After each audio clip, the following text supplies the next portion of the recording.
কত কিছু নিয়েই তো দেশে দীর্ঘদিন আন্দোলন হলো। কৃষকের ফসলের ন্যায্য মূল্য নিয়ে এদেশে কখনো কোনো বিপ্লবীরা আওয়াজ তোলে না। দেশের বিভিন্ন জেলায় এখন আলু তোলার মৌসুম শেষের পথে।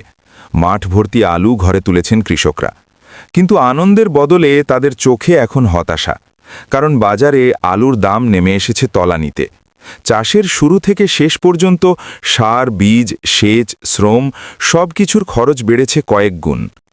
এক মন আলু উৎপাদনে যেখানে খরচ পড়ছে বেশি, সেখানে বাজারে বিক্রি হচ্ছে অনেক কম দামে। ফলে প্রতি মনে গুনতে হচ্ছে লোকসান। অনেক কৃষক বাধ্য হয়ে কম দামে আলু বিক্রি করছেন, আবার কেউ কেউ সংরক্ষণের আশায় হিমাগারে রাখছেন, কিন্তু সেখানেও বাড়তি খরচ। প্রশ্ন উঠছে, কৃষক যদি আলু চাষে বারবার লোকসান গোনেন, তাহলে আগামী মৌসুমে কি তিনি আগের মতো চাষে আগ্রহী থাকবেন?